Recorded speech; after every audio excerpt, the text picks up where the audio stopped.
दोस्तों, वैसे तो बहुत सारे ऐसे खाने की चीजें हैं जिससे शरीर को ताकत मिलती है, लेकिन अगर ताकतवर ड्राई फ्रूट्स की बात करें तो उसमें मखाने की बात कुछ अलग ही होती है। मखाना जहां ताकत और इनफर्टिलिटी के लिए जाना जाता है, वहीं ये पुरुषों के लिए काफी फायदेमंद होता है। चलिए आज की इस वीडियो में हम देखेंगे कि आखिर मखाना कैसे हम तक पहुंचता है और इसके बीच क्या क्या प्रोसेस होता है।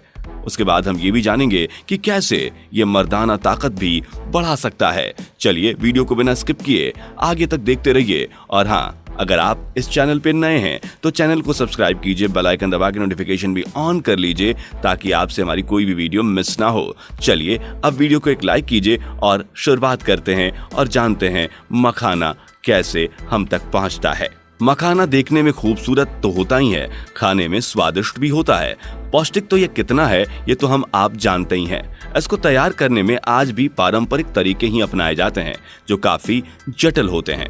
आइए बताते हैं मखाने को खेत से बाजार और हमारे घर तक कैसे पहुंचाया जाता है। मखाना का निर्यात देश को प्रतिवर्ष 22 से 25 करोड़ की विदेशी मुद्रा प्राप्त कराता है। व्यापारी बिहार से मखाने को दिल्ली, मध्य प्रदेश, उत्तर प्रदेश जैसे राज्यों में भेजते हैं। परंपरागत मखाने की खेती में कृषि रसायनों का प्रयोग न के बराबर होता है, जिसकी वजह से इसे ऑर्गेनिक भोजन भी कहा जाता है। बहुत कम ही ऐसी चीजें हैं जो स्वाद के साथ साथ आपकी सेहत का भी ध्यान रखें। ऐसे में मखाना आपके लिए एक वरदान साबित हो सकती है। सबसे पहले बात करते हैं पहले प्रोसेस की, वो है बीज संग्रह। मखाने की कटाई एक बहुत ही टफ प्रक्रिया है जिसके लिए एक ट्रेंड श्रमिक की जरूरत होती है। फसल की कटाई आमतौर पर सुबह 7 बजे शुरू की जाती है और लगभग 5 बजे तक जारी रहती है। तालाब के तल से बीज को निकालना बहुत ही कठिन होता है।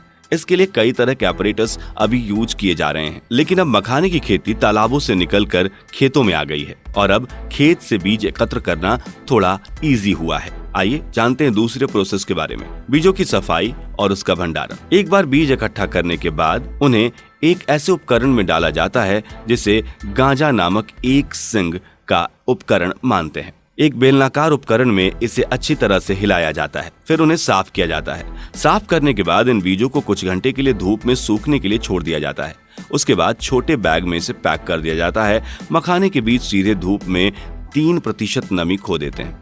इसमें बदले में उन्हें व्यापारिक बाजारों में ले जाना आसान हो जाता है और जो बीजें घर में जाती हैं उन्हें काफी दिनों तक घर में रखा जा सकता है। ट्रेडिशनल तरीके में उन्हें बचाने के लिए, प्रिजर्व करने के लिए लंबी और बेलनाकार बांस की छड़ियों का उपयोग किया जाता है। इन्हें आगे गाय के गोबर से ढका जाता है और प्लास्टर किया जाता है। आवश्यक तापमान बनाए रखने के लिए एक मोटे कपड़े से भी सावधानी पूर्वक इन्हें ढक दिया जाता है। अब मखाने की ग्रेडिंग की बात करते हैं। बीजों की ग्रेडिंग के लिए कई बार छलनी का उपयोग किया जाता है। ग्रेडिंग प्रक्रिया में कुछ भारतीय राज्यों में अलग अलग आकार के मखाने के बीज शामिल होते हैं जो अलग अलग छलनी से अलग किया जाता है, जो आवश्यक रूप से आयताकार लोहे की प्लेट होती हैं, जिन्हें झरना भी हमारे यहाँ आम भाषा में कहा जाता है। कई बार बीजों को 10 अलग अलग छलनी से गुजरने के लिए बनाया जाता है। इन वर्गीकृत बीजों को भी फिर अलग अलग पैकिंग में सुरक्षित रूप से रखा जाता है। बीज की ग्रेडिंग भूनने के दौरान प्रत्येक नट को एक समान रूप से गर्म किया जाता है और इससे मखाने की क्वालिटी बढ़ती है। अब बात करते हैं प्री हीटिंग प्रोसेस की। धूप में सुखाए गए मखाना के बीजों को आमतौर पर कच्चा लोहा या मिट्टी के घड़े में आग में रखकर लगातार हिलाते हुए गर्म किया जाता है। पैन की सतह का तापमान 250 डिग्री सेल्सियस से 3000 डिग्री सेल्सियस तक हो सकता है और मिट्टी के घड़े की पूरी क्षमता पर गर्म होने के साथ लगभग 5 से 6 मिनट तक इन्हें भूना जाता है। अगला प्रोसेस है बीजों को तड़का लगाना। बीजों को तड़का लगाने का प्रोसेस होता है, अब गर्म बीजों को एक जगह रखा जाता है। इसे तुरंत फोड़ा नहीं जाता। रखने से ये होता है कि मखाने के भीतर की गुठली थोड़ी ढीली हो जाती है और जो सख्त आवरण होता है वो भी थोड़ा कमजोर हो जाता है। अब आता है फाइनल प्रोसेस, बीजों को भूनना और फोड़ना। मखाने के बीजों को सूखने के तुरंत बाद भूना जाता है। यह उच्च तापमान पर किया जाता है और आमतौर पर एक कच्चा लोहा पैन में लगातार हिलाते हुए इसे भूना जाता है, जिससे ये लंबे समय तक टिके रहते हैं, अन्यथा ये जल्दी ही खराब हो जाएंगे। इसलिए मखानों को पहले भूना जाता है क्योंकि कई बार बीज इतने ठंडे होते हैं कि उनमें खमीर उत्पन्न हो जाता है और वो सड़ने लगते हैं। इसलिए मखाने के बीजों को जब भुना जाता है तो उनसे कई बैक्टीरियाज बाहर निकल जाती हैं। जब बीज ठंडे हो जाते हैं तो इन्हें हाथ से साफ किया जाता है और फिर एक लकड़ी के फट्टे से इन्हें तोड़ा जाता है, जिससे कि काले मखाने के बीजों से उजली गुठलियां बाहर निकलती हैं। खोल टूटने के साथ ही ये जो गुठलियां बाहर निकलती हैं वो तुरंत फैल जाती हैं और अपने आकार से दोगुनी हो जाती हैं। यह मखाना पॉप या लावा है। अब इसकी पॉलिशिंग की जाती है। मखाना के बीजों को बांस की टोकरियों में आपस में रगड़कर पॉलिशिंग की प्रक्रिया से गुजारा जाता है। पॉलिशिंग सतह को चिकना करती है, पॉप को अधिक सफेदी और चमक प्रदान करती है। इसके बाद आता है पैकेजिंग का काम। पॉप मखाने को पैक करने के लिए पॉलिथीन बैग और विभिन्न प्रकार के साधारण जूट के बोरों का इस्तेमाल किया जाता है।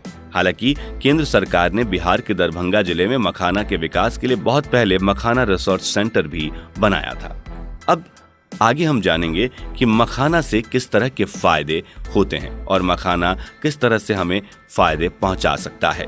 अगर पुरुषों में कोई भी यौन समस्या है या स्पर्म की क्वालिटी का काउंट कम है तो मखाना खाना चाहिए। जिन महिलाओं को पीरियड्स में खून के थक्के ज्यादा आते हैं या ब्लीडिंग अधिक होती है, सफेद पानी आता है, मिसकैरेज के बाद रिकवरी करनी है, बच्चेदानी कमजोर है या आप गर्भधारण नहीं कर पा रही तो मखाना खाना चाहिए।